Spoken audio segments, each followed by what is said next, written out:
आप देख रहे हैं फायर मीडिया और मैं हूं आपके साथ शीतल शर्मा।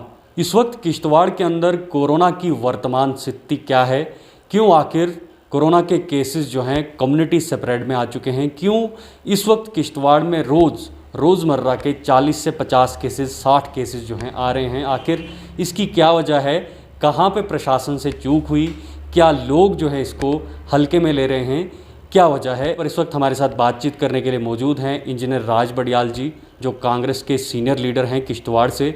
आइए इनसे बात करते हैं कि आखिर क्यों इस वक्त हमारे किश्तवाड़ के अंदर कोरोना के केसेस आए दिन बढ़ते जा रहे हैं। बडियाल साहब, कोरोना जो चल रहा है काफ़ी देर से चल रहा है, लगभग मार्च से चल रहा है।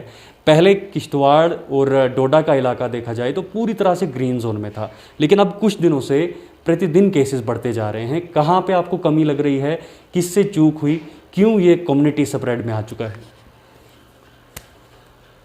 शीतल जी, थैंक यू, आपका धन्यवाद। आप ने जैसे अभी यहाँ मुझे पूछा कि वर्तमान परिस्थितियों में जिस तरह से कोरोना वायरस जो है हमारे ज़िले को पूरी तरह से अपनी चपेट में ले चुका है, ये यकीनन एक निहायत ही क्या कहते हैं फ़िक्र करने वाली जो है बात है, और इसमें चिंतन हमें करना चाहिए, क्योंकि इसमें बहुत सारी वजूहात हैं जिन वजूहात के बिना पे हम ये कह सकते हैं कि ये क्या कहते हैं यहाँ पर इस वक्त ये जो क्या कहते हैं कोरोना वायरस की जो ये महामारी है, ये खाली किश्तवाड़ के अंदर नहीं बल्कि पूरे एस्टवाल डिस्ट्रिक्ट डोडा को ये अपनी चपेट में ले चुकी है। और पहले यहाँ ग्रीन जोन था, तो इसमें मैं आपको ये बात कहूँगा कि कहीं न कहीं जो है ये हम लोग जो हैं, जो नागरिक हैं, ये हमारी भी जिम्मेदारी बनती है, और हमें भी कहीं न कहीं हम लोग भी इसके कसूरवार हैं कि हम इसकी सीरियसनेस को नहीं समझ रहे हैं। और उसका कारण है कि यहाँ पर जो ज़्यादा केसेस हैं वो केसेस ज़्यादा वो हैं जिसमें सिम्टम नहीं है, एसिम्टमेटिक केसेस हैं। लेकिन इसी बात पे आज लोग जो हैं ये बातें उठा रहे हैं, काफ़ी अफवाहें फैल रही हैं कि जो रैपिड टेस्ट है उस पे बातें उठाई जा रही है कि वो जो है वो पूरी तरह से सही प्रॉपर टेस्ट नहीं दे पाता, प्रॉपर उसमें टेस्ट नहीं हो पाता। तो क्या आपके संज्ञान में ये बातें हैं? क्या आपके पास भी कोई ऐसे लोग आए या फिर मेडिकल डिपार्टमेंट से आपकी बात हुई, क्योंकि आप भी एक पब्लिक रिप्रेजेंटेटिव हैं? नहीं, आपकी बात ये ठीक है कि जो लोग बिल्कुल तंदुरुस्त हैं, ठीक हैं, उन लोगों को जब वो टेस्ट कराने जाते हैं तो उनको जब वो पॉजिटिव टेस्टेड हो जाते हैं, पॉजिटिव आते हैं, तो जाहिर सी बात है उनके मन के अंदर जो है शंका पैदा हो जाती है कि ये जो है कहीं न कहीं इसमें कोई गड़बड़ तो नहीं, कहीं न कहीं तो कोई धोखा तो नहीं है। मगर जबकि ये रैपिड टेस्ट जो है इसमें खुद भी कहीं न कहीं इसकी 100% क्या कहते हैं एक्यूरेसी तो नहीं होती है। तो इसीलिए इसमें जो है पहले ये करते हैं, उसके बाद इनके पास एक और टेस्ट होता है, वो टेस्ट भी ये कंडक्ट करते हैं। लेकिन ऐसा हम कहें कि इसमें क्या कहते हैं ये पूरी तरह से गलत है या इसको हमें नकार दें, ऐसा नहीं है। लेकिन इसका मतलब ये नहीं है कि हम लोगों को इस पे केयर नहीं करनी चाहिए, हम लोगों को पूरी तरह से सावधान रहना चाहिए। और क्योंकि हमें ये देखना चाहिए कि जिस वक्त भी कभी भी किसी भी पेशेंट को ये संगीन क्या कहते हैं एक तरह की इस तरह के हालत हो सकती है, तो उस सूरत में मुझे लगता है कि फिर हमारा जो डिस्ट्रिक्ट हॉस्पिटल है, मुझे नहीं लगता है कि आज की डेट में अगर 10 से 15-20 पेशेंट जो क्रिटिकल आएंगे उन लोगों को तो वो डील कर लेंगे, उतनी तो यहाँ पर ऑक्सीजन भी मिल जाएगी या बाकी चीज़ें भी ले जाएंगे।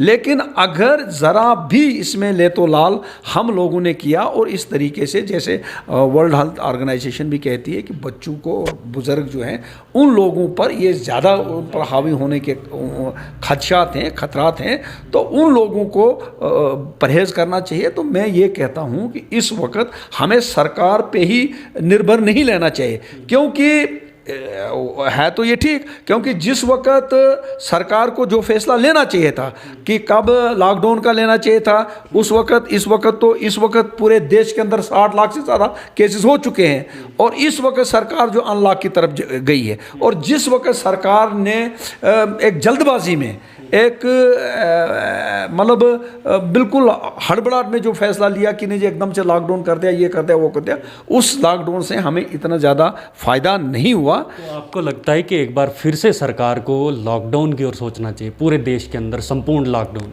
नहीं, मैं आपको ये कहूँगा, देखिए एक चीज़ मैं बताऊँगा आपको, इस वक्त दो चीज़ें हमारे सामने हैं। एक तो ये कि कोरोना की महामारी से हमने निपटना है, दूसरा इस वक्त देश की जो अर्थव्यवस्था है उस जिम्मेदारी से भी आप भाग नहीं सकते हैं। इस वक्त जो जीडीपी हमारी -24 हो गई है, जो सबसे ज़्यादा देश 70 साल के अंदर सबसे न्यूनतम, सबसे कम स्तर पे ये जीडीपी जाकर पहुंची है, और इस चीज़ को भी हमें समझना है। और इन हालात में आप पूरी तरह से इस वक्त जो सरकार को ये चीज़ें पहले करनी चाहिए थी, लेकिन चूंकि 3-4 महीने सरकार ने बंद कर दिया और उस वक्त इन चीज़ों पे नहीं सोचा, और इस तरह से हमारी जो अर्थव्यवस्था है वो सीधे तो ज़मीन पे आके ढह गई। तो अब अगर इस तरह से इन्होंने कंप्लीट लॉकडाउन किया तो उस तरह से जो वर्तमान स्थिति हमारी देश की इकोनॉमी की है वो उस तरह से पूरी तरह से चरमरा जाएगी। हमें दो चीज़ें इसमें करनी चाहिए। एक तो ये कि हम जो सिटीजन ऑफ दिस नेशन, ये सेल्फ रिस्पॉन्सिबिलिटी भी है कि हम लोगों को ये समझना होगा कि हम लोग अपने या तो जो हमारे घर के फंक्शन हैं, या तो हम कुछ देर के लिए उनको टाल दें। अगर हम उनको टाल नहीं सकते हैं तो हम उनको सीमित कर दें, कम संख्या में वो फंक्शन हम करें, ताकि कम से कम लोग जो हैं इसमें शामिल हो सकें और सोशल डिस्टेंसिंग को हम बरकरार रख के हम जो ये स्प्रेडिंग, और ख़ास करके जो ये एसिम्प्टोमेटिक पेशेंट है जो हमारे लिए थ्रेट है, जिसका पता भी नहीं है कि ये है नहीं है, क्या है क्या नहीं है, इसलिए इन लोगों से अभी तभी बचा जा सकता है। जिला किश्तवाड़ में क्यों केसेस बढ़ रहे हैं? क्या प्रशासन की चूक है या फिर आप कह रहे हैं आम नागरिक को भी समझना चाहिए? कहाँ पे आपको चूक लग रही है? क्या कुछ और कदम उठाए जाने चाहिए थे? ग्रीन जोन को ग्रीन जोन में ही बरकरार रखते तो आज इतने केसेस यहाँ पे नहीं आते। नहीं, मैं आपको बात बताऊंगा, प्रशासन का भी मैं कह सकता हूं कि कहीं न कहीं जब ये ग्रीन जोन रहा तो उसके बाद हो सकता है थोड़ा सा प्रशासन की भी ढिलाई रही हो, तो लेकिन मैं आपको ये कहूँगा कि प्रशासन ही, अब मैं ये नहीं कह सकता हूँ कि प्रशासन ही अब पूरी तरह से हम लोगों को कंट्रोल करे, और प्रशासन भी अगर कंट्रोल करता है तो वो भी हम लोगों को फिर प्रॉब्लम हो जाती है कि देखो जी अब हम बाहर नहीं निकल सकते, वो नहीं हो सकता, ये नहीं हो सकता है। तो मैं समझता हूँ कि जिस तरह से इस वक्त 1 लाख करीबन प्रतिदिन पूरे देश के अंदर जो है ये केसेस रोनमा हो रहे हैं, तो इस सूरत में हम लोगों को ये समझना चाहिए कि इस वक्त इन हालात में हम लोगों को सेल्फ रिस्पॉन्सिबिलिटी को है, इसको हमें समझकर हम लोगों को जो भी एसओपी सरकार की तरफ से निर्धारित की गई है उस एसओपी को हमें ध्यान में रखना होगा। क्योंकि और एक चीज़ मैं ज़रूर कहूँगा कि सरकार को भी, इकॉनमी तो ठीक है, लेकिन इसका मतलब है कि लोगों की ज़िंदगियों को भी ये खतरे में डाल दें, तो कुछ फैसले इनको सोच समझ कर लेने होंगे। जैसे ये स्कूल कॉलेजेस खोलने की बात कर रहे हैं, मैं समझता हूँ कि अभी उसका समय नहीं आया है। अभी इस तरह से हम बच्चों को टेस्टिंग किट्स नहीं बना सकते हैं, उन बच्चों के लिए हम वो टेस्टिंग लैब नहीं बना सकते हैं। तो सरकार को इस तरीके से जहाँ पर सरकारी जमावड़े होंगे उन चीज़ों को भी हमें परहेज़ करनी चाहिए। और दूसरी बात यह है, टेस्टिंग हमारी जो इस वक्त पूरे किश्तवाड़ के अंदर चल तो रही है, और उसमें जो है हॉस्पिटल में जो इस वक्त जो ड्रॉबैक्स हमें दिखाई दिए हैं, जो हमारे पेशेंट्स हैं जो टेस्टेड पॉजिटिव आते हैं, उनका कहना यह है कि हम तो टेस्टेड पॉजिटिव हो जाते हैं, हमें होम क्वारंटीन के लिए कहा जाता है, लेकिन उसके बाद जो हॉस्पिटल की तरफ से हमें रिस्पॉन्स नहीं आता है। हमें यह भी नहीं बताया जाता है कि आपको कौन सी दवाई लेनी है, कौन सी दवाई नहीं लेनी है, कब क्या लेना, कब क्या नहीं लेना। तो ये एडमिनिस्ट्रेशन की जिम्मेदारी बनती है, हॉस्पिटल इंतज़ामिया जो है उसकी जिम्मेदारी बनती है कि साहब अस्पताल पे, किश्तवाड़ डिस्ट्रिक्ट अस्पताल पे हमेशा बातें उठती हैं ज़्यादातर पेशेंट्स को यहाँ से रेफ़र किया जाता है, तो क्या ज़िला में ये सब सुविधाएं नहीं होनी चाहिए कि ज़्यादा से ज़्यादा पेशेंट्स हो यहाँ पे संभाले, यहाँ से रेफ़र ना हो, एक्सीडेंट होते हैं तब भी रेफ़र किया जाता है। तो क्या लगता है आपको, क्या यहाँ के अस्पताल को और सुधार होना चाहिए, यहाँ के मेडिकल स्टाफ को? नहीं शीतल जी, आपने ये बहुत अच्छी बात कही, मुझे ये बात सही है, बिल्कुल सही है। और हम भी ये कह रहे हैं कि इस वक्त तो चलो हॉस्पिटल के अंदर मैं आपको बताऊंगा कि इस वक्त हम दोनों लड़ाइयाँ लड़ाएं। एक सम्मान बीमारी से भी लड़ाई लड़ी जाती है, क्योंकि उस चीज़ को तो आप नज़रअंदाज नहीं कर सकते हैं। जहाँ डिलीवरी होनी है डिलीवरी होगी, जिसका ऑपरेशन बहुत ज़रूरी होगा तो वो हॉस्पिटल ने भी करना है। जहाँ एक्सीडेंट केसेस आते हैं वो भी तो आएंगे। उन चीज़ों को जहाँ हॉस्पिटल को निपटना है, वहाँ कोविड-19 से रिलेटेड जो पेशेंट है उन पेशेंट्स को भी उनको डील करना है। तो मुझे जहाँ तक यहाँ इस हॉस्पिटल में जो मुझे जानकारी है कि इस वक्त इनके पास उतना ही स्टाफ है जितना स्टाफ एक सामान्य हॉस्पिटल को चलाने के लिए होना चाहिए। तो इस सूरत में क्या हो जाता है कि एडमिनिस्ट्रेशन का, गवर्नमेंट का, सरकार का ये फर्ज बनता है कि इस वक्त जो है डिस्ट्रिक्ट किश्तवाड़ के अंदर जो हमारा मेडिकल ये जो क्या कहते हैं हॉस्पिटल है, इसमें जो है हमारी सुविधा सहूलियत जो है और बढ़ानी चाहिए। जैसे मेरी नॉलेज में आया है कि यहाँ जो ऑक्सीजन सिलेंडर्स हैं, यहाँ 10 से 20 सिलेंडर इनको अवेलेबल हैं और एट ए टाइम अगर 15-20 पेशेंट को ये इनटेक कर सकते हैं। और इससे ज़्यादा अगर पेशेंट आ गए या उन पेशेंट को ज़्यादा देर तक ऑक्सीजन देनी पड़े, इनके पास वो सारा प्रावधान नहीं है कि वो लोग जो हैं इमीडिएटली जो हैं क्या कहते हैं उनको सिलेंडर मिल जाए। इसलिए सरकार से हम जो भी हमारे डिस्ट्रिक्ट हॉस्पिटल हैं उनको एक ऐसा सिस्टम, गाड़ी शाड़ी का अरेंजमेंट रखना चाहिए ताकि तुरंत जो है अगर यहाँ से सिलेंडर ख़त्म हो जाते हैं तो उनको सिलेंडर जो है दोबारा पहुँचाया जाए, ताकि किसी तरीके से। और मैंने ये भी मालूम किया है कि जम्मू प्रोविंस में पूरे मेडिकल कॉलेज के अंदर एक ही ऑक्सीजन प्लांट है और किसी डिस्ट्रिक्ट में ऑक्सीजन प्लांट नहीं है। तो ये भी बड़ी बदकिस्मती है कि इस वक्त जो है सभी लोग तो दावे बड़े बड़े करते हैं, लेकिन आज जब हम थोड़ी सी महामारी को फेस करने की बात आती है तो हम उसको फेस नहीं कर पाते हैं। और इस तरह से ये कितनी विडंबना है कि पूरे जम्मू प्रोविंस में एक मेडिकल कॉलेज यहाँ पर है, वहाँ पर गांधीनगर में दूसरा वो क्या कहते हैं हॉस्पिटल नहीं है या दूसरे डिस्ट्रिक्ट में नहीं है, और इस वक्त हमारा मेडिकल कॉलेज डोडा में जो है वहाँ भी नहीं है। तो इस तरह से कहीं न कहीं इस एरस्टवाइल डिस्ट्रिक्ट डोडा में कहीं ऑक्सीजन प्लांट होना चाहिए, किश्तवाड़ के अंदर होना चाहिए, ताकि आया दिन कभी भी आगे सर्दियां आने वाली हैं और सर्दियों में हो सकता है कि ये बीमारी और ज़्यादा बढ़ जाए। और वैसे भी सर्दियों में ज़ुकाम, खांसी ये चीज़ें तो रहती हैं, अगर इसके साथ साथ इस बीमारी का भी असर उस पर पड़ा तो और ज़्यादा मुसीबत हो सकती है। बड़ियाल साहब, जम्मू का जो गवर्नमेंट मेडिकल कॉलेज है विवादों में रह रहा है पिछले कुछ दिनों से, आए दिन मौतें हो रही हैं, प्रतिदिन मौतें हो रही हैं। कौन जिम्मेवार है, क्या लगता है आपको, क्या करना चाहिए? देखिए, मैं आपको बात बताऊंगा, इस वक्त पूरे हिंदुस्तान के अंदर, पूरे मुल्क के अंदर सिर्फ कागजी घोड़े दौड़ाए जा रहे हैं। मीडिया में प्रचार किया जा रहा है कि हमने कोरोना के लिए ये किया, हमने इतने हॉस्पिटल बनाए, इतने डॉक्टर्स बनाए, इतने पेशेंट्स को इतनी ऑक्सीजन है।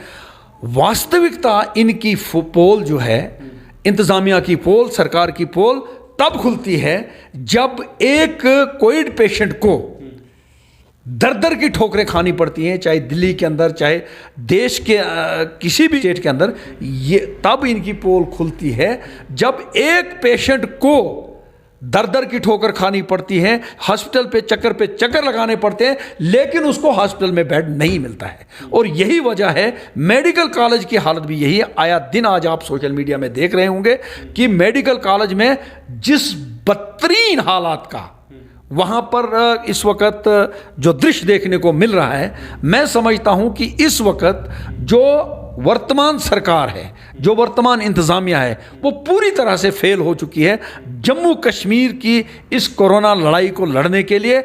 और मैं समझता हूँ कि लोगों को पूरी तरह से अपने हाल पे, अपने सितम पे छोड़ दिया गया। और मेरी अपील रहेगी, आदरणीय एलजी महोदय जो हैं, सिन्हा साहब हैं, उनसे दरख्वास्त रहेगी, मनोज सिन्हा साहब, कि वह संज्ञान लें इस बात का।